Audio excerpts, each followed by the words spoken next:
Hello everyone, Assalamu alaikum. So we are back with another video. তো I hope আমাকে word শোনা যাচ্ছে। তো আজকে আমরা যেটা দেখব সেটা হচ্ছে আহ, মানে ডিসি জেনারেটরে টোটাল কী কী ধরনের লস হয়। সো যতগুলো লস আছে এই লসটা হচ্ছে মানে টোটাল লসটা হচ্ছে ইউজুয়ালি তিন টাইপের হয়। একটা হচ্ছে আপনার কপার লস, একটাকে আমরা বলি ম্যাগনেটিক লস বা আয়রন লস বা কোর লস, একই জিনিস। অ্যান্ড ফাইনালি আমরা বলি হচ্ছে মেকানিক্যাল লস। সো আমরা হচ্ছে বেসিক্যালি এই তিনটা টাইপের মধ্যে আমাদের হচ্ছে সব লসগুলো কভার করে ফেলা হয়। সো আমরা যখন কপার লসের কথা বলতেছি, কপার লসের কথা বলতে আমাদের বোঝানো হচ্ছে যে জেনারেটরের মধ্যে আপনার যে বিভিন্ন এলিমেন্টগুলো আছে, ঠিক আছে, যেমন আর্মেচারের আছে, যে আমরা এই যে আর্মেচারের যে একটা ড্রপ দেখি ভোল্টেজে, কারণ কি আর্মেচারের নিজস্ব একটা রেজিস্ট্যান্স ওটার কারণে। এছাড়াও আপনার ফিল্ডের কারণে, যে ফিল্ডের যে উইন্ডিং আছে ওটার কারণে একটা লস হয়। অ্যান্ড ব্রাশ যে আছে ব্রাশের কারণেও কিন্তু একটা আপনার লস হয়, খুব বেশি একটা লস হয় ব্রাশ কন্ট্যাক্টের কারণে। সো এই সবগুলাকে মিলে আমরা বলতেছি যে কপার লস, অর্থাৎ আমার হচ্ছে তারের কারণে অ্যান্ড এভরিথিংয়ের কারণে যে লসটা হয়ে থাকে। সো এখানে দেখেন কপার লসটাকে আপনার যখন এক্সপ্লেইন মানে আপনি যখন এক্সপ্লেইন করবেন, সো কপার লসে আমরা সাধারণত দেখি যে প্রায় 30 to 40% ফুল লোড যে লসটা আছে ওটা 30 to 40%ই হয় হচ্ছে আমার আর্মেচারের এখানে, 30 থেকে 40% প্রায় আর্মেচারের এখানে হয়ে যায়। অ্যান্ড এরপরে হচ্ছে আমাদের যে ফিল্ড কপার লস যেটা হয়, যে হচ্ছে ফিল্ডে মানে শান্ট জেনারেটারে, মানে আমরা যখন এই যে সেলফ ইয়ের যে জেনারেটারগুলো আছে ওখানে তো ওই যে আমাদের শান্ট অ্যান্ড সিরিজ থাকে না, সেলফ যেটা যেটা হচ্ছে নিজের থেকে আমার হচ্ছে ফিল্ড তৈরি করে। তো শান্ট অথবা সিরিজের ক্ষেত্রে আমরা যদি সিরিজের কথা চিন্তা করি তখন সিরিজের ক্ষেত্রে এটা প্রায় ফিক্স থাকে, ঠিক আছে। যে প্র্যাকটিক্যালের ক্ষেত্রে আমার যেটা হচ্ছে সিরিজ জেনারেটরটা ওখানে হচ্ছে আমরা হচ্ছে একটা রেজিস্ট্যান্স পাই। অ্যান্ড আপনার শান্টের ক্ষেত্রে একটা রেজিস্ট্যান্স আছে। সো ওইখানে টোটালটা হচ্ছে আপনার মিলে এইটা প্রায় হচ্ছে আপনার 20 থেকে 30% কাউন্ট করে আমার টোটাল হচ্ছে রেজিস্ট্যান্সের। অ্যান্ড আরেকটা যেটা আছে ওটা হচ্ছে ব্রাশ কন্ট্যাক্টের জন্য হয়, মানে ব্রাশের জন্য যে আমরা ধরি ব্রাশ ড্রপ। সো ওইটাকে সাধারণত আর্মেচার কপার লসের মধ্যে ঢুকায় দেওয়া হয়। সো এইটা হচ্ছে আমার মূলত আপনার এই যে আমরা যেটা বলছি যে ফিল্ড কারেন্ট লস বা হচ্ছে ফিল্ডের কারণে যেটা ফিল্ড কপার লস, যেটা ওইটা হচ্ছে এইটা ফিল্ড কপার লস। আমি যদি এটাকে একটু লিখে দিই এখানে, আমি একটা লাইন টেনে লিখে দিতে পারি এটাকে।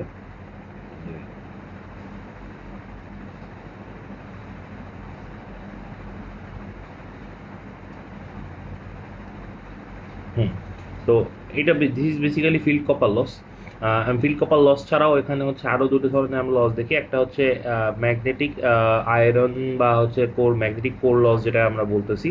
সো ম্যাগনেটিক লস বা আয়রন লস বা কোর লস এইটা কি, এইটা হচ্ছে আমরা দেখছি যে হচ্ছে যখন আমরা একটা ইঞ্জিনকে বা সরি একটা জেনারেটরকে যখন আমরা স্টার্ট করি, সো জেনারেটরের কোর যেটা আছে, তো ওইটার চারিপাশে মানে ভিতরে যে হচ্ছে ম্যাগনেটিক যে এলিমেন্টগুলো, ঠিক আছে, যেখানে আমরা ফিল্ড জেনারেট করে তো আমরা ওটাকে ম্যাগনেটাইজ করতেছি। ম্যাগনেটাইজ করার কারণেই কিন্তু ওখানে আমার ইয়ে তৈরি হচ্ছে। সো এইটাকে ম্যাগনেটাইজ করার পরেও একে যখন হচ্ছে আমরা মনে করেন অফ করে দিব, তখন ডিম্যাগনেটাইজেশন হওয়ার সময় ওর হচ্ছে আমরা দেখছি যে এরকম এক ধরনের কার্ভ আসে, ও এরকম করে যায় হচ্ছে উঁচুতে বাট রিডিউস হয় হচ্ছে কম স্পিডে, এরকম আমরা একটা কার্ভ দেখছি। সো ওর যে ম্যাগনেটিক প্রপার্টিটা লস হওয়া বা ওর যে যে ভোল্টেজের যে কমে আসার যে পরিমাণটা কম থাকে, কারণ হচ্ছে ওর রেসিডুয়াল ম্যাগনেটিজম নামে একটা জিনিস আছে, ওইটার কারণে ওর হচ্ছে হিস্টেরিসিস লস হয়। অ্যান্ড এই লসগুলো হচ্ছে শান্টের ক্ষেত্রে বা কম্পাউন্ড জেনারেটরের ক্ষেত্রে প্রায় কনস্ট্যান্ট ধরা হয়। তো এই দুইটাই, আর হচ্ছে এডি কারেন্ট নামে একটা লস আছে, এটা মানে খুব বিস্তারিত কিছু বলা নাই, জাস্ট আমাদের এই পর্যন্ত মোটামুটি মনে রাখলেই হচ্ছে। সো এই দুইটা লসে আরেকটা জিনিসও বলা আছে এখানে, আমাদের হিস্টোরিসিসের এখানে বলা আছে যে হচ্ছে ডাব্লিউ একটা মান আছে, সেই WH যেটা hysteresis loss is proportional to B⁴ 1.6 এখানে ম্যাক্স এফ। আর এডি কারেন্ট লসের ক্ষেত্রে WED is proportional to B² max F. তো এই দুইটা হচ্ছে আপনার সূত্র দেওয়া আছে, এটা যদি হচ্ছে আপনার কোনো কোয়েশ্চেনে আসে যে হচ্ছে এই লসগুলা দিয়ে মানে ইয়ে করো, তখন আপনার লাগতে পারে। সো ওইটার জন্য আর কি এখানে ইয়ে করা। আর ফাইনালি হচ্ছে আমরা মেকানিক্যাল লস দেখি। মেকানিক্যাল লসে আমরা বলতেছি যে হচ্ছে মানে একটা কম্পোনেন্টের সাথে একটা কম্পোনেন্টের ফ্রিকশনের কারণে আর বাতাস যে আছে ওই বাতাসের কারণে যে বেসিক লসটা হয়ে থাকে ওইটাকে আমরা মেকানিক্যাল লস বলতেছি। তো এইটা হচ্ছে বেয়ারিং আর কমুটেটরে হতে পারে, এটা আপনার হচ্ছে অন্য যে কোনো ইয়েতে হতে পারে। সো এইটা প্রায় হচ্ছে আমরা এটাকে কনসিডার করতেছি প্রায় 10 to 20%। এর আগে আমরা হচ্ছে মেকানিক্যাল লসটাকে আমরা কনসিডার করছিলাম 20 to 30% of total field loss, হ্যাঁ। আর তারপরে শান্টের যে লসটা ছিল মানে এই যে ফিল্ড কপার লস প্রায় আমরা ধরছিলাম হচ্ছে 20 থেকে 30 অ্যান্ড আর্মেচার কপার লস মানে আমরা যেটা ছিল এটাকে আমরা ধরছিলাম তোলা হচ্ছে 30 থেকে 40। সো এইরকম মোটামুটি পার্সেন্টেজ হিসাব করে আপনার যে ফুল লোডের এতগুলো লস আসে। এখন এই লসগুলোকে আবার ওরা কিছু কিছু বলতেছে যে স্ট্রে লসটা কি। তো স্ট্রে লসে বলতেছে যে হচ্ছে মেকানিক্যাল লস আর হচ্ছে ম্যাগনেটিক লস, এই দুইটাকে একসাথে স্ট্রে লস বলে, এদের রোটেশনাল লসও বলে। কারণ দেখেন এই যে ম্যাগনেটিক এটা তো রোটেশন হওয়ার পরে ম্যাগনেট তৈরি হচ্ছে, মেকানিক্যাল লসও কি ফ্রিকশন দিয়ে মেন রোটেশন না হলে জেনারেট হবে না। সো এটাকে অনেক সময় রোটেশনাল লসও বলে থাকে। এরপরে একমাত্র আর্মেচার কপার লসটাই কিন্তু আমার ভ্যারিয়েবল। বাকি সব যদি আমরা দেখি অন্যগুলোর ক্ষেত্রে, যেমন আমরা যদি এখানে হচ্ছে এই যে এইগুলো দেখি, এইগুলো কি, এগুলো সব কনস্ট্যান্ট না। এগুলো কিন্তু হচ্ছে আমরা দেখছি যে এই ইয়ের ক্ষেত্রে শান্ট জেনারেটরের ক্ষেত্রে বা জেনারেটরের ক্ষেত্রে এইগুলো মেকানিক্যাল লস অ্যান্ড এভরিথিং এগুলো প্রায় কনস্ট্যান্ট। আর এই যে এখানে যে ফিল্ড কপার লসটাও হয় এইটাও অনেকটা কনস্ট্যান্ট আমার হচ্ছে ইয়ের ক্ষেত্রে। সো একমাত্র আর্মেচার কপার লসটা বাদে এই যে আমরা যদি এখানে দেখি তাহলে দেখতে পাবো যে this losses are practically constant for shunt and compound generator because in their case field current is approximately constant. যে শান্ট জেনারেটর বা অন্যগুলোর ক্ষেত্রে আমার ফিল্ড কারেন্ট যেহেতু প্রায় কনস্ট্যান্ট থাকে, এই কারণে এই লসগুলোকে আমরা কনস্ট্যান্ট লস ধরে থাকি। কপার লসের ক্ষেত্রে একমাত্র আর্মেচার কপার লসটা হচ্ছে আমার variable.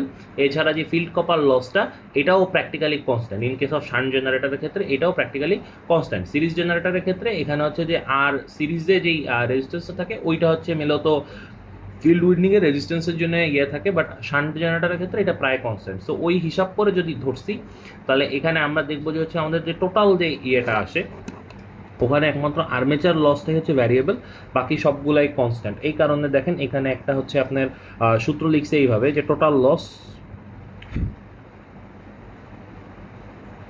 Equal to armature copper loss plus আমাদের হচ্ছে ডাব্লিউসি জিনিসটা কি, ডাব্লিউসিতে এখানে আমাকে বলতেছে যে হচ্ছে আমাদের টোটাল লসটাকে বা আমার এইটাকে স্ট্যান্ডিং লস বলতেছে অথবা আমার কনস্ট্যান্ট লস বলতেছে। ডাব্লিউসিটাকে স্ট্যান্ডিং লস বা কনস্ট্যান্ট লস বলতেছে কি টোটাল যে আমার হচ্ছে ম্যাগনেটিক অ্যান্ড হচ্ছে আমার মেকানিক্যাল অ্যান্ড আমার ওইদিকে যে ফিল্ড কারেন্ট ব্রাশ মানে এগুলো সব মিলায়, ঠিক আছে। সো এই জিনিসটাকে যদি আমরা আরেকটু করে লিখি তাহলে আমরা দেখতে পারবো যে আর্মেচারের ওখানে কি IA²R, এটা আসছে কোথা থেকে বলেন তো, লসটা আসছে কিন্তু এই যে এই হিট মানে একটা তারে কি পরিমাণ হিট তৈরি হয় H = I²RT, ওই সূত্র থেকে আসছে। এখানে পার সেকেন্ড হিসাব করছে বলে I²R। তো এইটার সাথে আমরা হচ্ছে WC যোগ করতেছি যেটা হচ্ছে আমার কনস্ট্যান্ট লসগুলো। সো ওইখান থেকে মনে করেন এটাকে ভাগ করে I + ISH লেখা যায় শান্টের ক্ষেত্রে, আর হচ্ছে ইয়েরটা যোগ করে +² WC, ঠিক আছে। সো এইটা হচ্ছে আমার টোটাল লসের কাহিনী গেল অ্যান্ড এভরিথিং। সো টোটাল লসের যে একটা ম্যাথ থাকতে পারে এখানে। অ্যান্ড এরপরে হচ্ছে আমরা দেখব যে কিভাবে হচ্ছে আমার হচ্ছে আপনি কিনি বলুন না, কীভাবে আমার এফিসিয়েন্সি আমরা কীভাবে ক্যালকুলেট করতেছি। সো এফিসিয়েন্সি তিন ধরনের আছে, একটা হচ্ছে মেকানিক্যাল এফিসিয়েন্সি, একটা হচ্ছে ইলেকট্রিক্যাল এফিসিয়েন্সি অ্যান্ড একটা হচ্ছে ওভারঅল বা কমার্শিয়াল এফিসিয়েন্সি। সো আমরা যদি এগুলো বোঝার আগে আমাদের একটু বোঝা দরকার যে অ্যাকচুয়ালি মানে জেনারেটর জিনিসটা কাজ করে কীভাবে। তো দেখেন জেনারেটারে আমরা প্রথমে মেকানিক্যাল ইনপুট দিই, মেকানিক্যাল ইনপুট দেওয়ার পরে এই মেকানিক্যাল ইনপুটটা হচ্ছে আপনার আর্মেচারে হচ্ছে আপনার কারেন্ট জেনারেট করে মেকানিক্যাল এরপরে ওখানে হচ্ছে আমরা লোডে হচ্ছে একটা আউটপুট পাই, আর্মেচার একটা আউটপুট দেয়। সো মেকানিক্যাল ইনপুট নিয়ে আর্মেচার একটা পিওর আউটপুট দিচ্ছে, এই পিওর আউটপুটটাকে কিছু কম হয়ে লোডে আমরা আউটপুট পাচ্ছি যেটা আসলে আমরা কারেন্ট পাই। সো আমরা যখন মেকানিক্যাল আউটপুটটা হিসাব করবো তাহলে দেখেন আমরা তখন হিসাব করবো মেকানিক্যাল ইনপুট কত আর আর্মেচারের আউটপুট কত। সো ওই হিসাব করে দেখেন এই যে ওয়াট জেনারেটেড ইন আর্মেচার এইটা আর মেকানিক্যাল ইনপুটের রেশিও, ঠিক আছে। সো এইটা হচ্ছে আমার মূল এইখানে যেটা মেকানিক্যালের ক্ষেত্রে। এরপরে যখন আমরা ধরবো হচ্ছে আউটপুটটা, ইলেকট্রিক্যাল আউটপুটটা, দেখেন মেকানিক্যালে কিন্তু ইলেকট্রিসিটির কোনো কাজ নাই, তো ইলেকট্রিসিটি কাজ করছে কোথায়, এইখানে আর এইখানে। সো আমার টোটাল কতটুকু আউটপুট দিচ্ছে মানে লোডে কতটুকু আউটপুট দিচ্ছে আর আর্মেচারে কতটুকু ইনপুট হচ্ছে, এই দুইটা আমরা এখানে রেশিও করবো। দেখেন এই যে ওয়াট ইন লোড আর হচ্ছে টোটাল ওয়াট বা আর্মেচার যেটা প্রডিউস করতেছে, এই যে EGIA, ঠিক আছে। এখানে ভোল্ট VI এর যে সূত্র P পাওয়ার = VI IV, সেই সূত্রে এখানে ইউজ করছে। তো ইজি কি আমার জেনারেটেড ভোল্টেজ আর IA হচ্ছে আর্মেচার কারেন্ট। আর ভিআই হচ্ছে আমার লোডের ক্ষেত্রে, ভিএল আইএল এর কথা বলতেছে। সো এইটা হচ্ছে আমার এনই। অ্যান্ড ফাইনালি দেখেন ওভারঅল বা কমার্শিয়াল যেটা, এটার ক্ষেত্রে আমরা এই পুরাটাকে নিচ্ছি, এভরিথিং একেবারে এন্ড পয়েন্টে আমি কতটুকু পাচ্ছি আর ভিতরে কতটুকু দিচ্ছি, অর্থাৎ আমি মেকানিক্যাল ইনপুট কত দিয়েছিলাম এবং লোডে আমি আউটপুট কত পাচ্ছি, এই দুইটার রেশিও। সো সাধারণত কমার্শিয়ালটা যেটা, এটা 95% আর বেশি হওয়া লাগে ফর আ গুড জেনারেটর, আর এটা হচ্ছে mechanical efficiency and electrical efficiency গুণফল হয়ে থাকে। So that was the basic part of হচ্ছে আমাদের বিভিন্ন লস অ্যান্ড এফিসিয়েন্সি।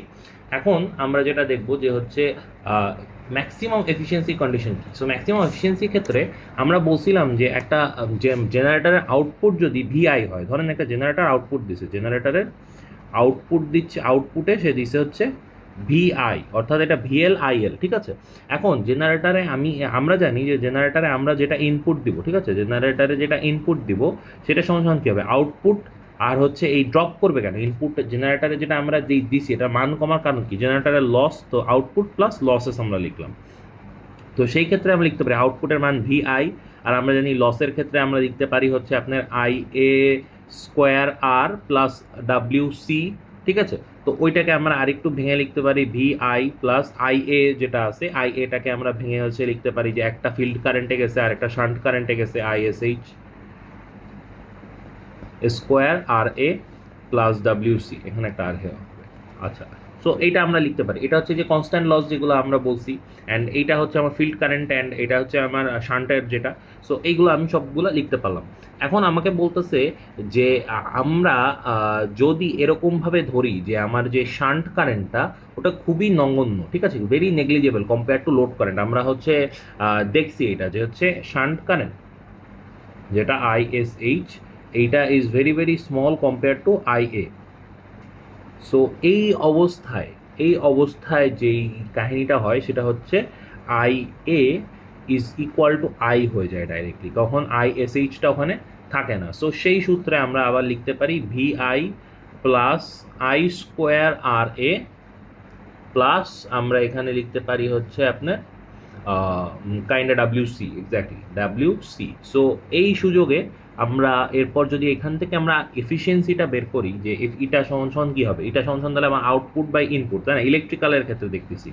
তাহলে আমি এখানে হচ্ছে ইনপুট দিলাম হচ্ছে ভিআই, অ্যান্ড আমি হচ্ছে মানে আউটপুট আমার ভিআই, অ্যান্ড আমি ইনপুটে পাইছিলাম হচ্ছে টোটাল দিছিল ভিআই প্লাস আমার যে লসগুলো I square R A plus W C. So এটা হচ্ছে আমার এফিসিয়েন্সি। এখন আমরা এটাকে একটু সাজায় গুছায় লেখার কারণে আমরা কি করব, উপর থেকে ভিআইটাকে বাদ করে দেওয়ার চেষ্টা করতেছি। তো উপর থেকে ভিআই যদি বাদ করে দিই, এখানে কত আসে 1, এই উপর আর নিচে ভিআই দিয়ে ভাগ করছে, তাহলে নিচে আসে 1, এইটা আসে I square R A by VI, I square R A by VI. তো আই কাটাকাটি চলে যায়, ওখানে খালি ইয়ে থাকে, আর এটা থাকে ডাব্লিউ সি বাই ভিআই, এরকম থেকে যায়, তাই না। তো এখন আমরা দেখতেছি কি যে এফিসিয়েন্সি যেটা, এটা সম্পূর্ণ ডিপেন্ড করতেছে কার উপরে, এফিসিয়েন্সি সম্পূর্ণ কিন্তু আপনার ডিনোমিনেটরের উপর ডিপেন্ড করতেছে। ডিনোমিনেটর যত কম হবে, ডিনোমিনেটর বা হচ্ছে আমার নিচের যেটা আছে এটা যত কম হবে তত আমার এফিসিয়েন্সি কি বাড়বে, স্বাভাবিক জিনিস। তো আমরা এইটার হচ্ছে তাহলে আমাদের যদি এফিসিয়েন্সির ম্যাক্সিমাম ভ্যালু বের করা লাগে, আমাদের ডিনোমিনেটর হতে হবে মিনিমাম, ফর এটা to be max denominator must be minimum। এই মানে যে ইয়েটা আছে এইটা যদি আমরা এখন অ্যাপ্লাই করি, তাহলে আমরা জানি যে হচ্ছে মিনিমাম ভ্যালু বা ম্যাক্সিমাম ভ্যালু বের করার জন্য আমাদের কী হতো, যে ম্যাক্সিমাম মিনিমাম করার জন্য যে আমরা প্রথমে একবার হচ্ছে একবার ডিফারেন্সিয়েট করতাম F1 এফ প্রাইম, তারপরে F2 প্রাইম, এরকম করে আমরা বের করছি না। সো আমরা জানি কি যে হচ্ছে আমার যদি একটা জিনিসকে হচ্ছে মানে ম্যাক্সিমাম মিনিমাম হইতে হয়, তাহলে আমরা ওটা ধরে নিতে হবে যে হচ্ছে ওই যে D by D X equal to 0 হওয়ার লাগে, মানে এফ প্রাইম এক্স 0 হওয়া লাগে। তো সেই হিসাব করে যে আমরা এফ প্রাইম এক্স যদি আমরা 0 ধরি, কারণ আমরা ধরতেছি কোনটাকে, এইটাকে, ঠিক আছে। সো এই নিচেরটাকে, এইটাকে আমরা হচ্ছে মানে ইকুয়েশন হিসাবে ধরছি। তো এফ প্রাইম এক্স যদি আমরা 0 ধরি, তাহলে আমরা হিসাব করলে আমাদের আসে হচ্ছে d by D x of, এখন দেখেন 1 যেটা আছে, হ্যাঁ 1-এর ভ্যালু তো মূলত হচ্ছে মেইন প্রবলেম কিন্তু আমাদের না। 1-এর ভ্যালুটা আমরা হচ্ছে এক্সের সাপেক্ষে 1কে আমি ডিফারেন্সিয়েট করলে এটা একটা কনস্ট্যান্ট নাম্বার। সো আমার আলটিমেটলি ডিফারেন্সিয়েশন আসে হচ্ছে I R A by V, ওই যে আই উপর আই নিচের আই কেটে যাবে, plus W C by V I. So এইটা আমার হচ্ছে ডিফারেন্সিয়েশন আসে, তো আমরা বলছি এটা সমান জিরো আসবে। তাহলে অর আমরা লিখতে পারি কি, দেখেন আইকে আচ্ছা এটা এক্স হবে না, এটা আই এর সাপেক্ষে ডিফারেন্সিয়েশন হবে, সরি। তো আই এর সাপেক্ষে এটাকে ডিফারেন্সিয়েট করলে আমার এখানে দেখেন আই আছে, তাহলে d by D x of x কত হয়ে যাবে আমার 1, আর R A by V constant, তাহলে আর এ বাই ভি এখানে থাকবে, প্লাস এবার দেখেন নিচে আই আছে, তাহলে 1 by I, d by D x of 1 by I কি মাইনাস 1 বাই আই স্কোয়ার, তাহলে ডাব্লিউ সি এখানে হচ্ছে বাই ভি, এখানে একটা মাইনাস আসবে আই স্কোয়ার, ঠিক আছে, ইকুয়াল টু জিরো। এখন এই ইকুয়েশনটাকে আমরা হচ্ছে একটু সাজাবো, তাহলে আমি এখানে লিখলাম R A by V equal to W C by V I square, তাহলে ভি ভি কাটা চলে যাবে দুই সাইড দিয়ে ভি ভি যদি কাটা চলে যায় তাহলে আমরা লিখতে পারবো কি, দেখেন তো দুই সাইড দিয়ে ভি ভি কাটা চলে গেল, তাহলে ওখান থেকে আমরা লিখতে পারবো যে হচ্ছে আই, যেটা আই ইকুয়াল টু এই ভি ভি কাটা I square equal to W C by R A, আমরা এটা লিখতে পারতেছি। সেইখান থেকে আমরা লিখতে পারবো আই সমান সমান হচ্ছে ডাব্লিউ সি বাই আর এ এর রুট ওভার। তাহলে আমার ম্যাক্সিমাম এফিসিয়েন্সি যখন আমার পাওয়া লাগবে তখন আমাদের কি করতে হবে, ম্যাক্সিমাম এফিসিয়েন্সি পাইতে হলে আমাদের হচ্ছে আই দ্য লোড কারেন্ট এর ইকুয়েশনটা এখানে আসবে, যে load current for maximum efficiency. আরেকটা জিনিস আমরা এখান থেকে দেখতে পারি, সেটা হচ্ছে যে or I square R A equal to W C, মানে আমার variable loss equal to constant loss, যে আমার ভ্যারিয়েবল লস অ্যান্ড কনস্ট্যান্ট লসের মান যখন সমান হবে তখনই আমরা ম্যাক্সিমাম লোড কারেন্ট মানে ম্যাক্সিমাম এফিসিয়েন্সির লোড কারেন্ট পাবো। সো এইখানে দেখেন আমরা হচ্ছে একটা গ্রাফও আছে ইয়ের, সো গ্রাফটা খানিকটা এরকম, এটা অনেকটা উপরে গিয়ে তারপরে হচ্ছে এরকম করে একটু ড্রপ করছে, এইটা হচ্ছে eta and this is I. So I যত বাড়াচ্ছে আই বাড়াতে হচ্ছে একটা টাইম পরে যে ওটা আবার হচ্ছে মানে ম্যাক্সিমাম এফিসিয়েন্সি পর্যন্ত পৌঁছাইতেছে, অর্থাৎ পিকে পৌঁছাইতেছে। এই সূত্র অনুযায়ী যদি আমরা দেখি যে আমাকে বলতেছে কি যে আমার আইটা বাড়াতে হবে ততক্ষণ পর্যন্ত, মানে আমার কনস্ট্যান্ট লসটা যখন সমান হয়ে যাচ্ছে। সো যখন কনস্ট্যান্ট লসের সমান হয়ে গেল কারেন্টটা, তখন আমার কি দিস উইল বি, মানে আমি আই বাড়াইলে তো আমার হচ্ছে এই যে দেখেন আই বাড়ালে কি এটার মান বাড়বে, এটার মান বাড়লে কি আমার হচ্ছে ওটা আস্তে আস্তে ভ্যারিয়েবল লসটা বাড়বে, ভ্যারিয়েবল লস বাড়তে একটা টাইম পরে ওটা পিক এফিসিয়েন্সিতে চলে যাবে। এরপর আবার যখন ভ্যারিয়েবল লস কনস্ট্যান্ট লসের থেকে বেশি হয়ে যাবে তখন আমার আবার এফিসিয়েন্সি ড্রপ করা শুরু করবে, কারণ ম্যাক্সিমাম এফিসিয়েন্সি সূত্রই হচ্ছে আমার I square R A must be equal to W C. So আমি যখন হচ্ছে আইকে এমন পর্যায়ে নিয়ে যাব, অর্থাৎ এই যে পিকটায় নিয়ে যাব যখন হচ্ছে আমার I square R A is equal to W C, তখন পর্যন্ত এভরিথিং ইজ ফাইন। এরপরে যখন আমি ওটাকে বাড়াবো বা এর পিছনে যখন যাব তখন ওটা ড্রপ করা শুরু করবে। সো এই গ্রাফটা অ্যান্ড দিস ইজ হচ্ছে ম্যাক্সিমাম এফিসিয়েন্সির সূত্র। সো এই পর্যন্তই হচ্ছে আমাদের ম্যাক্সিমাম এফিসিয়েন্সি অ্যান্ড এভরিথিং আছে। এরপরে হচ্ছে এখানে একটা ম্যাথ আছে অ্যান্ড এরপরে আমরা আর্মেচার রিয়াকশন অ্যান্ড যে আপনার বিভিন্ন জেনারেটরের যে আমাদের ইয়েটা আছে কিনি বলার নাম, ওদের বিভিন্ন জেনারেটারে যে হচ্ছে আপনার যে ক্যারেক্টারিস্টিক্স কার্ভ আছে আমরা সেগুলো ইনশাল্লাহ চলে যাবো। ওকে, সো আজকে এই পর্যন্তই। আজকে দেখেন আমরা হচ্ছে ভ্যারিয়েবল মানে বিভিন্ন লসগুলো কভার করলাম অ্যান্ড এফিসিয়েন্সি কভার করলাম অ্যান্ড হচ্ছে ম্যাক্সিমাম এফিসিয়েন্সি কন্ডিশনটা দেখলাম। Thank you.